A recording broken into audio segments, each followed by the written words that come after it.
Alors nous sommes aujourd'hui, donc jeudi, on est le 8 qui se lève et nous sommes arrivés Daf Ain Gimel Baba Mesera Ain Gimel. On était arrivé hier à la deuxième ligne. Hamolir Perot Memakom le Makom. Si quelqu'un il amène des fruits d'un endroit à un autre, par exemple il a des fruits, il est dans un endroit où le prix est moins cher, il va les amener à vendre dans un endroit où c'est plus cher. Mais ça, oh Havero, donc un ami le trouve, il lui dit, donne-les-moi ici. Puisque toi, par exemple, on prend l'exemple simple, donc quelqu'un est à Marseille, et les fruits ça vaut maintenant 1 euro le kilo, il avait maintenant 10 kilos, il lui a dit, donne-les-moi ici, et moi, toi tu vas aller à Paris, et je te les donne à Paris les 10 kilos. Mais les 10 kilos à Paris, ça vaut 12, pas 10. Alors il dit, la Gemara dit, si ce monsieur il a réellement des fruits à Paris, dans ces cas-là, c'est moutar parce qu'il a déjà fait. Donc, c'est comme si qu'il lui a déjà donné là-bas. Mais s'il n'a pas, c'est assour. Pourquoi? Parce que s'il n'a pas les fruits là-bas à Paris, c'est comme si qu'il lui prête, il emprunte ici 10 et il rembourse là-bas 11. Et ça, c'est de l'intérêt. Mais s'il a des fruits là-bas, les fruits sont déjà à lui, donc déjà sur place, alors c'est mutar. La Gemara dit ve'ahamarin ma'alim bimkom hayokar kim bimkom hazol ve'enan hoshashin. Il dit les hamarin, ça veut dire les commerçants de l'époque, eux, ils faisaient comme ça. Ils prenaient, donc eux, ils vendaient donc la récolte, ils vendaient le blé ou autre chose. Et donc, ils prenaient de la récolte, donc par exemple à Marseille où ça vaut pas cher, ils l'amènent à Paris où ça coûte cher, pour vendre là-bas. Seulement, eux, qu'est-ce qu'ils font? Là-bas, ils prennent chez les... comme ils n'ont pas d'argent, ils empruntent chez les riches, là-bas. Bemakom hayok, c'est-à-dire donc, à l'endroit où c'est cher, et, par exemple, il dit, voilà, tu me prêtes 1000 euros, ou plutôt on va dire comme ça, 1100 euros à Paris, et 1100 euros à Paris, ça amène 1000 kilos de blé. Mais eux, ils leur disent, prêtez-nous l'argent, et nous, on vous rembourse à Marseille 1100 kilos de blé. Alors que les 1100 euros à Paris, ça amène que 1000 kilos seulement de blé, eux, ils le remboursent en fruits à Marseille, 1100 kilos. Comme à Marseille, ça veut dire. Alors, il dit, pourquoi c'est permis? Ça paraît un peu rimite. Il leur donne 1100 qui amène 1000 kilos de blé. Moi, je te rembourse 1100 kilos de blé. C'est un petit peu rimite. Mais ils ne craignent pas. Pourquoi? Quelle est la raison? Alors, papa, il dit, parce que ce qui gagne ces commerçants, c'est que quand ils ont de l'argent, parce que quand ils ont de l'argent, les fournisseurs, on va dire comme ça, ils leur vendent facilement, ils leur font crédit, parce qu'ils savent qu'ils ont de l'argent de qui emprunter.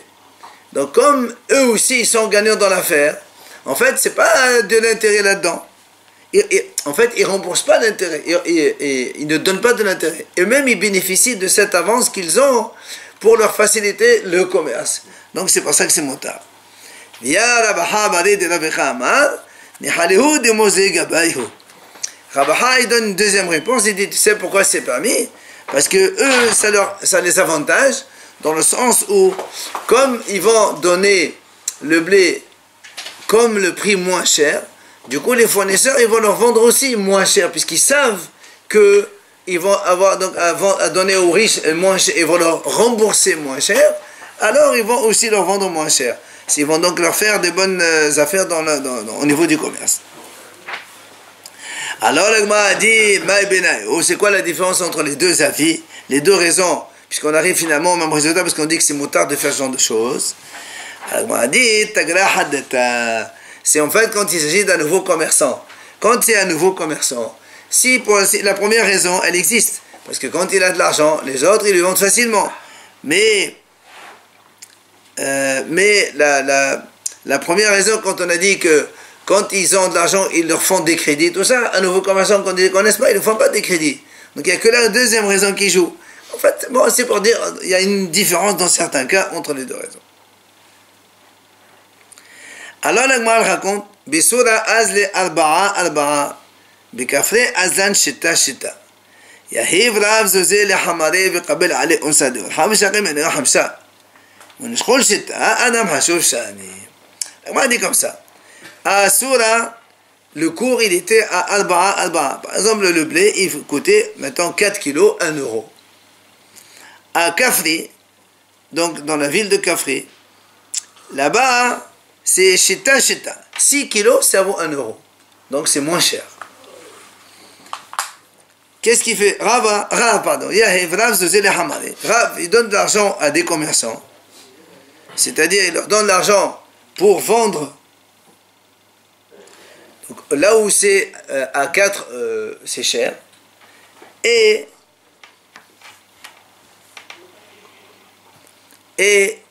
la Gemara dit, Rav, il prend sur lui unsa de orha. Ça veut dire la garantie, l'assurance du trajet.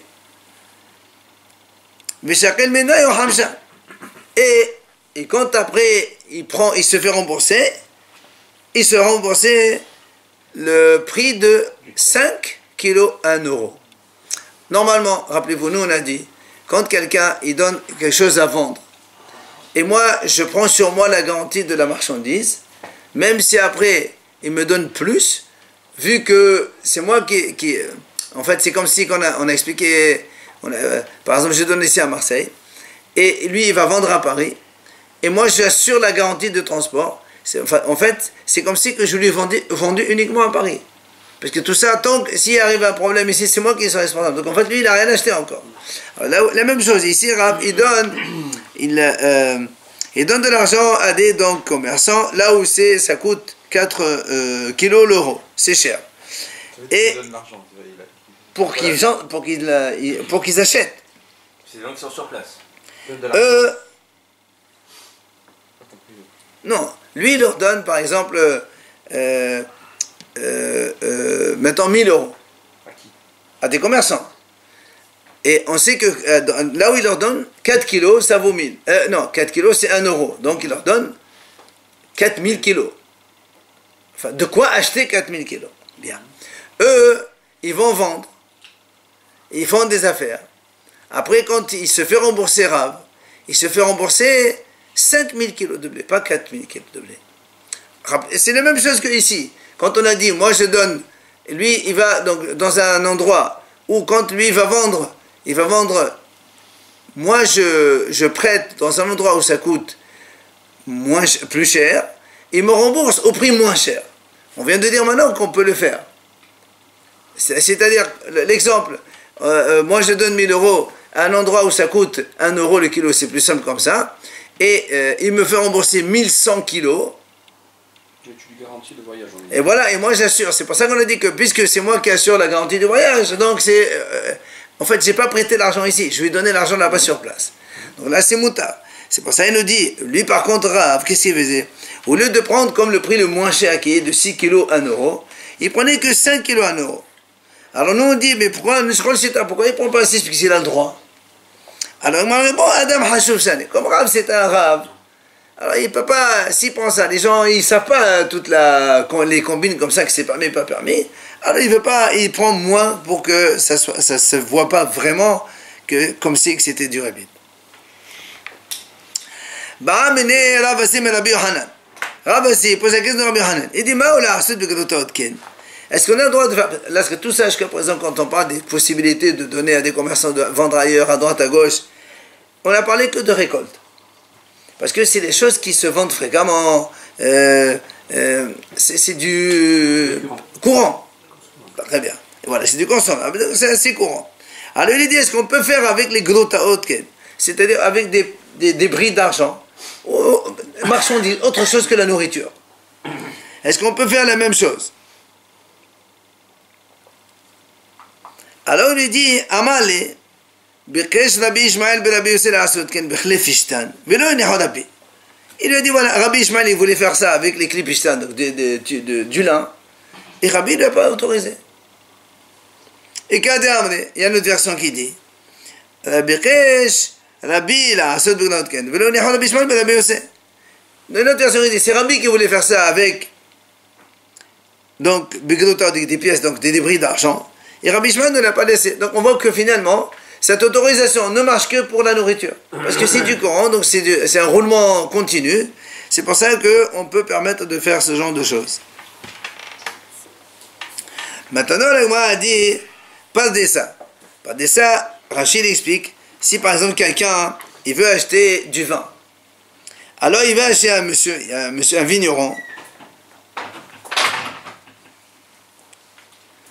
Il lui dit voilà, il voit quand donc le vignoble, les vignes commencent à pousser à peine, donc il y a un peu tout début du fruit. Et voilà, je t'achète ta production aujourd'hui au prix de tel, et tu me fournis le vin, par exemple, donc à la fin, à la saison, quand ça arrive.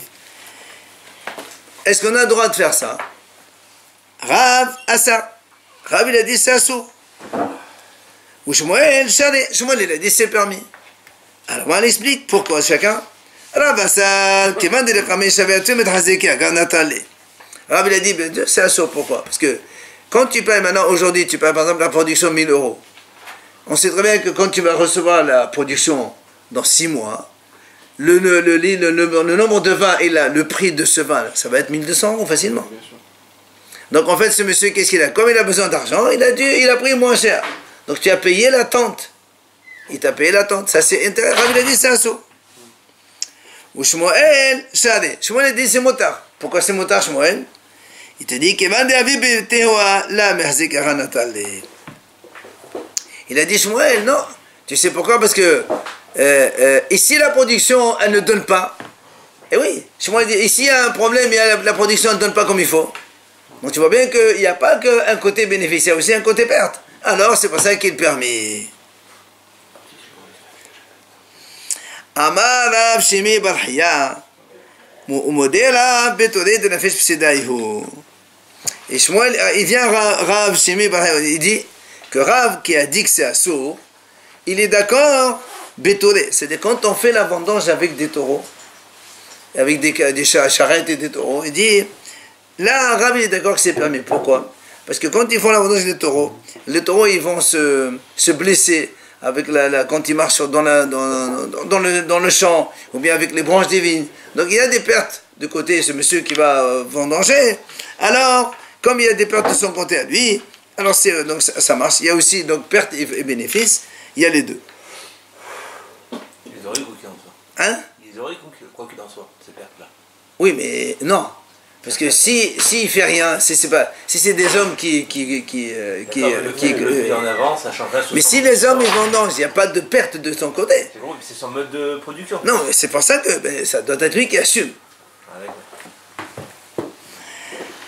Amal Léo Shmuel, la Gemara raconte que Shmuel il disait les nous des Shabashi et Shabasha.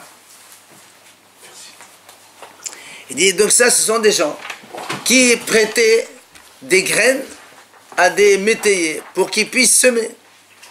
Par exemple, je te prête 10-20 kilos et après tu me rembourses. Oui, il lui prête des graines pour semer. Après il rembourse. Il leur dit, Shmuel leur dit attention, il leur dit, quand vous prêtez, si vous prêtez comme ça maintenant 10 kilos, et eux après la production ils vous remboursent 10 kilos, c'est assourd. Pourquoi c'est assourd? Parce qu'on a dit qu'on n'a pas le droit de prêter une récolte contre une autre. Moi je te prête aujourd'hui 10 kilos de blé, toi tu me rembourses dans un mois 10 kilos de blé. On a peur que le prix monte. Sauf si tu en possèdes maintenant. Or comme cela, les métayers n'ont rien. Ils vont planter, ils vont semer là maintenant. Ils n'ont rien du tout. Donc tu n'as pas le droit de prêter comme ça. Alors qu'est-ce qu'ils font? Il leur a dit, je vous conseille, quand vous prêtez la semence, faites travailler un peu la pioche la terre. C'est comme ça, comme si que le terrain vous appartient en quelque sorte en location. Et alors dans ces cas-là, même si après il vous donne, c'est pas du rébit, c'est moutard. Amal et Rava, les Henhoud et Mnat et Bagi. Rava, il y a eu un autre cas. Rava, il dit, il y avait des gens qui gardaient, vous savez, quand le champ, la culture, elle arrive à état de moisson. En attendant de moissonner, ils ont peur que les voleurs ils viennent, ils prennent. Alors qu'est-ce qu'ils vont y mettre d'un gardien? Le gardien, il surveille pour qu'il n'y ait pas de voleurs qui prennent, ils moissonnent le champ. Alors c'était des gardiens. Alors qu'est-ce qu'ils faisaient cela? Il leur dit, le problème c'est quoi? C'est que le gardien, les gardiens, par exemple, donc je les mets pour garder le champ aujourd'hui. Aujourd'hui, ils gardent le champ. Donc on est lui qui se lève. Maintenant, le temps qu'ils moissonnent, le temps qu'ils mettent la récolte dans les caisses et tout ça, après eux, ils se font rembourser dans un mois. Enfin, ils se font payer le salaire de la garde dans un mois. Ils n'ont pas d'argent. Les autres, il faut qu'ils vendent le blé pour leur payer. Travailler, pourquoi ils dorment pas? Justement, ils n'ont pas d'argent. Tu travailles aujourd'hui, pendant une semaine, 2 semaines. Le temps que nous, on produit, on vend, et après on te paye ton salaire. Alors, le problème, c'est que si eux, ils attendent, qu'est-ce qu'ils vont les salariés, quand ils vont attendre d'être payés 2-3 semaines, les autres, ils vont leur augmenter un peu plus ce salaire. Les propriétaires des terrains. Alors, c'est pour ça que Rava, il leur dit,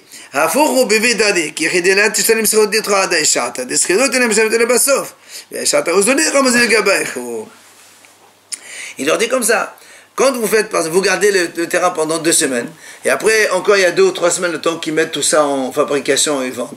Vous, pendant ces 2 semaines qui restent, participez un petit peu au ramassage des choses. Parce que si vous arrêtez maintenant, donc vous devez être payé maintenant, et vous payez plus tard, plus. Donc ils vous payent un peu l'attente du paiement, c'est ribit. Mais si vous continuez à faire un petit peu des choses avec eux, jusqu'au moment où ils vous payent, comme le salaire ne se paye qu'à la fin du travail, là il n'y a pas de ribit. Même s'ils vous donnent un peu plus, c'est le salaire de votre travail, ils veulent faire plaisir. Donc c'est pour ça qu'il faut continuer le travail jusqu'au moment du paiement. Amrou li Rabbanan et Rava. L'Agmara ramène encore un autre cas. Hachamim, il disait à Rava, ils lui disent Ka'achil mot ribit. Ils lui disent, mais tu es en train de manger des intérêts. Ils disent à Rava, tu es en train de manger des intérêts. Pourquoi? Ils lui disent parce que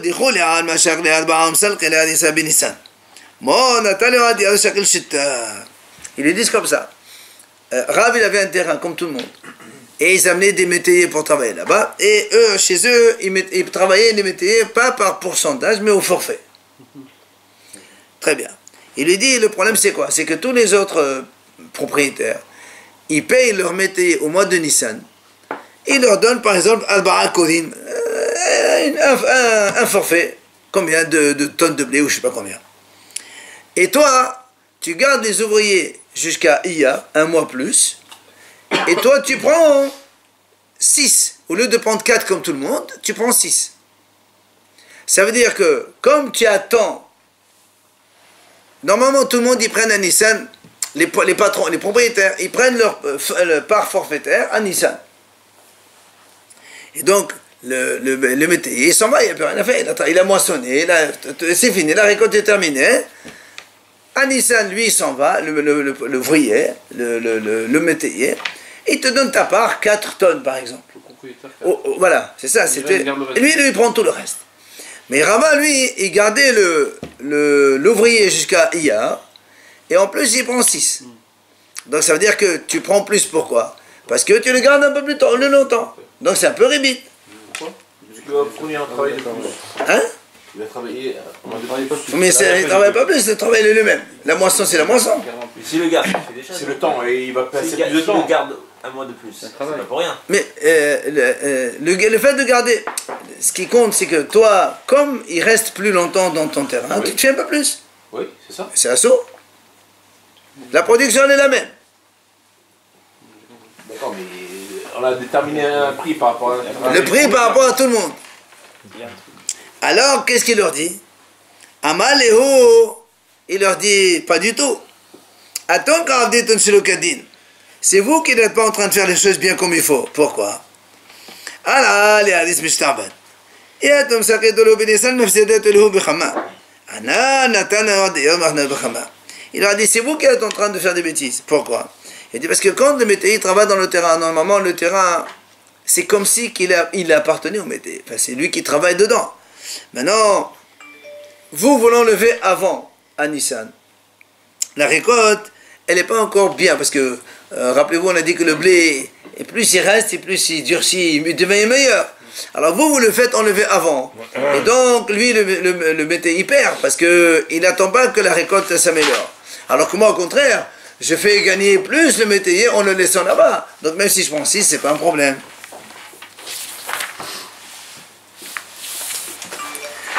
Ramari Balahé, la Gemara raconte encore une fois.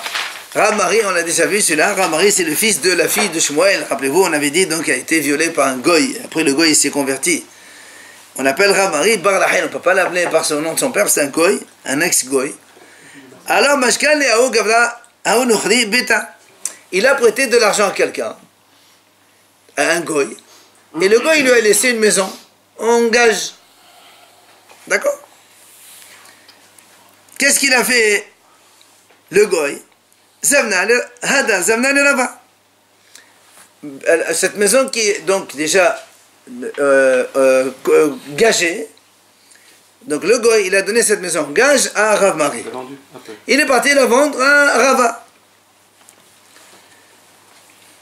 Après, la Gemara raconte, après 12 mois, Shakal Arad Betam, Rav Mari, il a pris le loyer de 12 mois de cette maison où il était, puisque lui il est habité dedans. Avec un goy, on prête de l'argent, il te donne la maison. Tu peux habiter dans la maison, c'est pas comme un juif avec ses assauts. Parce qu'avec les juifs on fait des déductions, mais lui il n'y a pas. C'est répété, tu habites dedans. Mais qu'est-ce qui s'est passé? Comme lui il a vendu la maison à quelqu'un d'autre. Maintenant la maison elle appartient à un juif. Qu'est-ce qu'il a fait à Rav Mari? Maintenant il est obligé de payer le loyer. Alors après 12 mois, il a pris le loyer, il est parti chez Rav, il dit voilà monsieur le loyer de 12 mois, c'est ta maison. Elle n'est plus au goy, la maison elle est à toi. Amali lui a dit, il dit, tu sais pourquoi je t'ai amené le loyer comme un an? Pourquoi tu n'as pas amené chaque mois après la fin du mois? Il dit non, parce que normalement, un gage, on le garde un an minimum. Peut-être que le goy, il m'aurait remboursé entre temps, donc j'aurais rien payé. Mais comme pour l'instant, toi tu l'as pris, le goy ne m'a pas payé, alors je t'amène le loyer. Donc comme on a dit avant, on a dit que si le goy vient pendant l'année, il dit pars d'ici, ou bien je te rembourse et tu sors d'ici, on a dit non. Un minimum, c'est on garde un an. Il a dit prends voilà le loyer. Alors Rava lui dit Amal. Il dit écoute, je ne savais pas que cette maison elle était gâchée pour toi. Si je savais qu'elle était gâchée, je n'aurais pas acheté. Alors il lui dit maintenant, je vais te faire appliquer la loi des goïms, pas la loi des juifs. Parce que moi je ne savais pas que elle était gâchée chez toi. C'est quoi la loi des goïms? Les goïms, eux, chez eux, quand un goy prête d'argent et il donne la maison en gage, le goy il habite dans la maison, il ne donne rien du tout. Tant que tu n'as pas payé, je reste dans la maison. Alors moi aussi, moi aussi je ne prends pas de loyer chez toi. Considère que c'est le goy qui est encore là. Je vais aller chez le goy, je vais faire en sorte que le goy te rembourse ta dette. Comme ça, moi je peux garder la maison qui est à moi.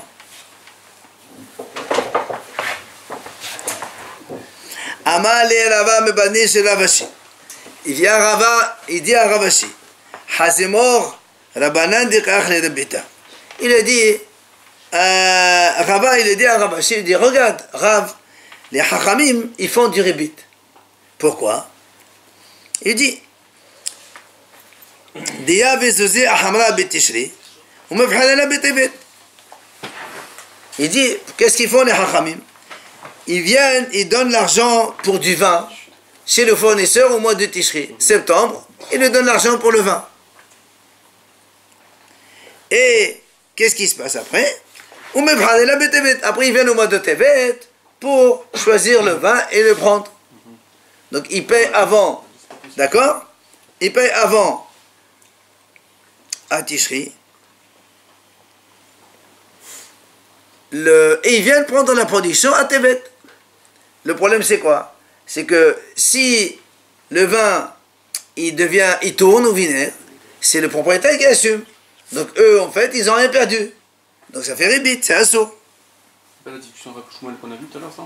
Non, parce que là, quand tu payes toi au prix du vin ici, imagine que le vin il tourne, le monsieur il est obligé de t'acheter d'autres vins. Donc pourquoi il se fait payer au début? Parce qu'il a besoin d'argent. Sinon pourquoi il te dit monsieur je prends rien du tout, tu me payes quand à la livraison. Alors Amalé il a répondu, il dit non monsieur, et nous on a mis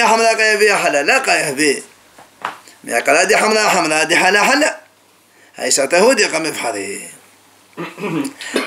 lui répond, le Rav, il dit pas du tout, monsieur. Il lui dit, c'est pas des deux rébit ici. Tu sais pourquoi? Il dit, parce que eux, quand ils achètent à Tishri, ils achètent du vin.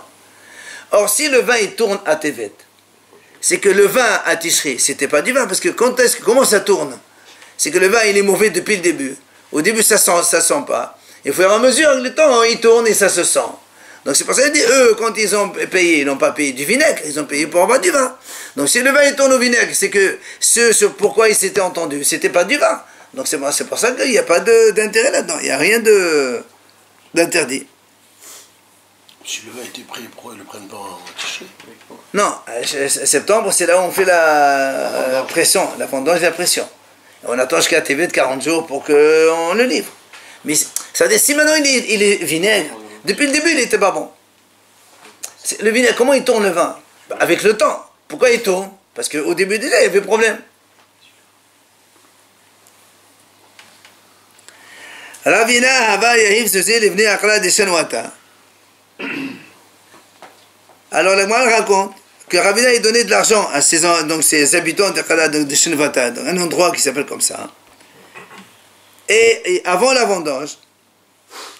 Et après, eux, ils lui donnent du vin, comme à la production. Et eux, quand ils lui donnaient du vin, ils lui donnaient un peu plus. Alors évidemment, ça paraît comme si c'était du rébit, parce que tu as payé avant, alors après on te donne un peu plus. Il est venu voir Ravaché, est-ce que c'est permis de faire ça? Moi, je leur donne de l'argent au début, et après, à la livraison, ils me donnent un peu plus. Il lui a dit, tu sais, c'est permis ce que tu fais. Pourquoi? Il a dit, parce que eux, quand ils donnent plus, toi, tu n'as pas mis des conditions, je vous donne tant, vous me donnez tant. Tu as donné de l'argent, et ils te donnent du vin. Ils veulent te pardonner et te donner un peu plus. Ah ben, c'est pas grave, c'est un cadeau. Il n'y a pas eu une entente préalable comme quoi je te donne tant pour tant. Alors il lui dit, mais quand même, il a dit, mais attends, mais ces messieurs-là, le terrain, il n'est pas eux. Eux, ils ne sont que des ouvriers qui travaillent dans des terrains. Donc s'ils me donnent un peu plus, ils volent un peu le propriétaire. Amal, il lui a dit, tu sais,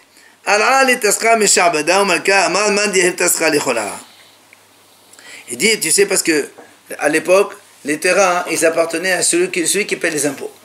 Celui qui paie la taxe, le terrain est à lui. Or ici, il y a des messieurs qui partent. Ils ne produisent pas. Il y a d'autres qui viennent travailler. Alors tu vas dire, le terrain, il n'est pas à eux. C'est pas grave. Pourquoi? Parce que comme ils payent la taxe au roi, et le roi, il a décidé, celui qui paie la taxe sur ce terrain, c'est à lui le terrain pour l'instant. Donc ce n'est pas du vol, en fait. C'est le roi qui décide que tout celui qui travaille dans un terrain et qui donne la taxe, le terrain lui appartient. Amalé, Rapapa, les Rava. Encore une autre histoire. Rapapa, il dit à Rava, Hazimo, il dit, regarde. Il lui dit, il y a des gens, c'est même des hachamim, parce qu'à l'époque, il fallait payer la taxe au roi par tête. Il y a des gens qui n'ont pas d'argent. Alors des juifs, ils payent pour eux. Seulement, comme ils payent pour eux, après ils les prennent pour faire des travaux chez lui. Je paye pour toi, alors tu travailles.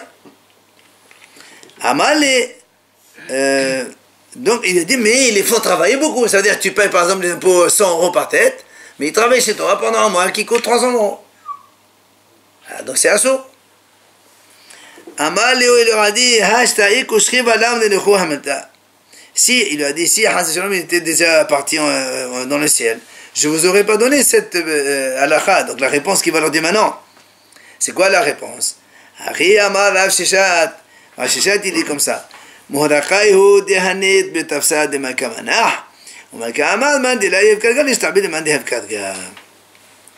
lui dit, en fait, ça, c'est pas du ribit. Même s'il paye pour eux 100 € par exemple par tête la taxe, et après il les fait travailler un peu plus, et il gagne 100, 200, je ne sais pas combien, c'est pas ribit. Tu sais pourquoi? Parce que ça, le roi, il décide que chaque tête doit donc payer la taxe. Celui qui ne paye pas la taxe, il est esclave de celui qui paye pour lui la taxe. C'est le roi qui décide comme ça. Donc du coup, c'est comme si que le roi, il a vendu à lui pour travailler parce qu'il n'a pas payé sa taxe. Pour 100 €. Et, ouais. Oui. Il a déterminé... Non, non, c'est ça. C'est que maintenant, il est mon esclave.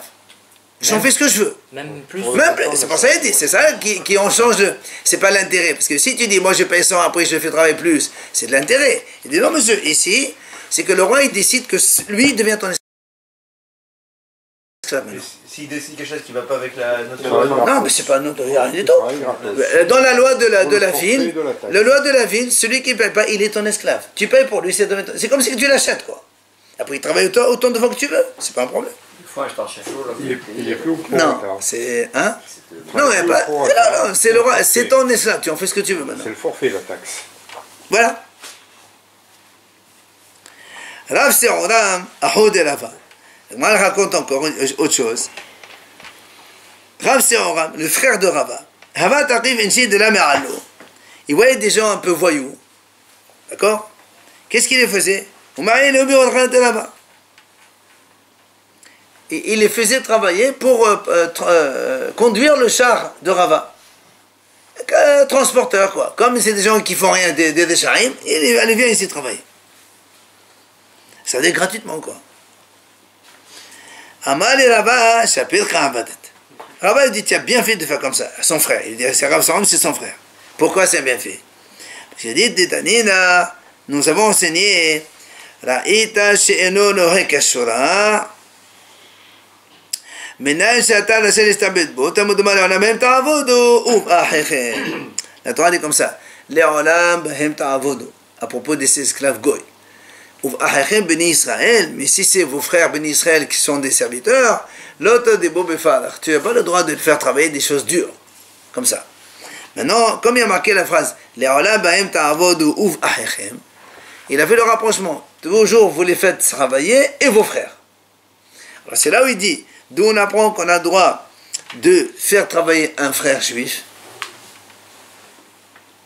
quand tu le vois qu'il ne fait pas. C'est-à-dire pas, tu les fais travailler au moyen salaire, ça on ne parle pas. Mais là tu les fais travailler pour rien. Pourquoi? Parce qu'il est non nourrir kashura. Tu vois quelqu'un, voyou, il tombe dans les trucs, il fait des bêtises, prends-le, allez travaille ici, mais tu ne le payes pas. Il dit, c'est de là on apprend, parce que dans la Torah c'est marqué, même vos frères aussi, quand tu vas faire comme ça, fais-le travailler comme ça. Alors le m'a dit, alors tu vas prendre aussi un bon juif qui étudie, qui est très bien, tu vas le faire la même chose. C'est le même passouk.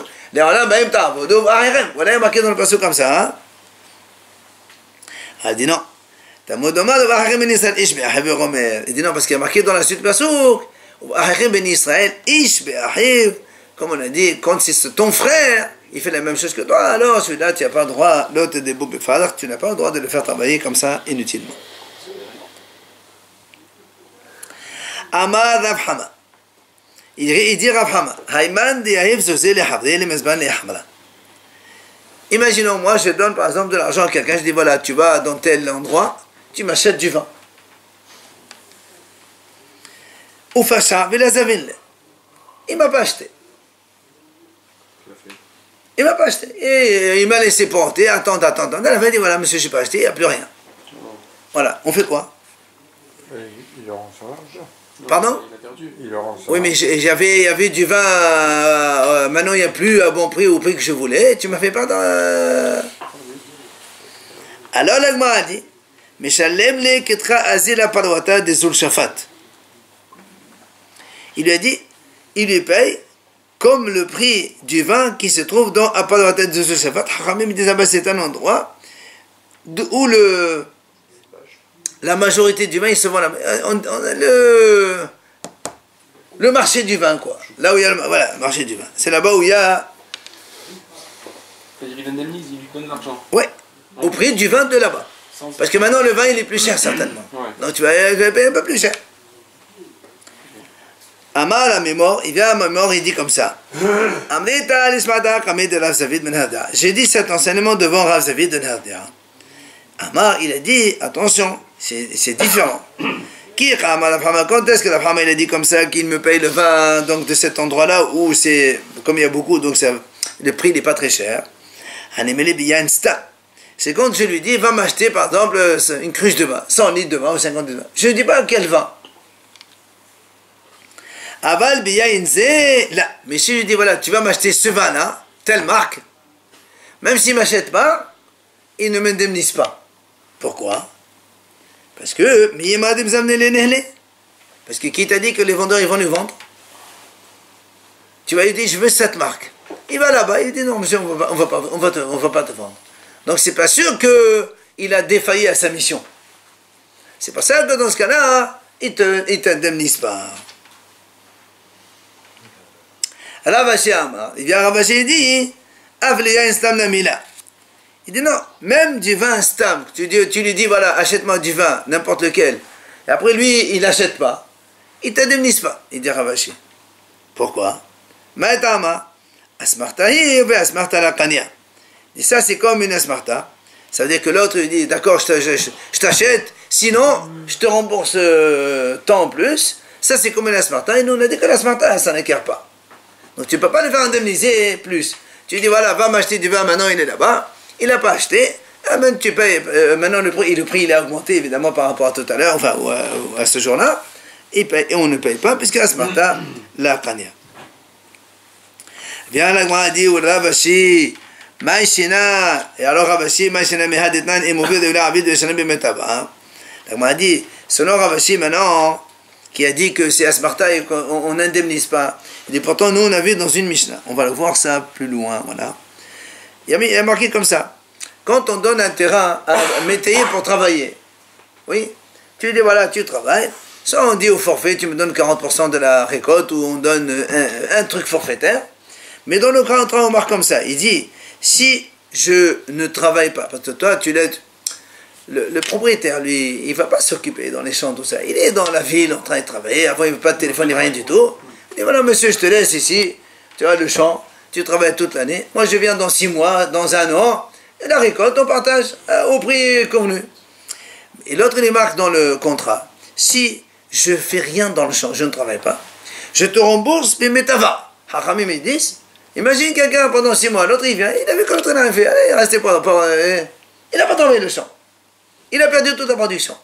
Il y a marqué là-bas, il dit, je t'indemnise au prix métava. Le métayer. Oui, le métayer rembourse le propriétaire, évidemment. Il dit, voilà, là aussi, c'est comme un Martin. Il faut que ce soit écrit. Évidemment. Toujours c'est écrit. Alors donc, pourquoi ici, là-bas? Alors, et voilà, ici, tu m'as dit, dans le vin, je lui dis, va acheter le vin, il n'achète pas. Tu me dis, il n'indemnise pas. Alors pourquoi là-bas, il indemnise? C'est la même chose. Je t'envoie te demander de faire un service, tu ne me le fais pas, le prix il monte, maintenant c'est moi qui perds. Indemnise. Là-bas aussi c'est lui qui perd. Pourquoi là-bas il indemnise? Ici Ravashi dit non, c'est une Mishnah ça.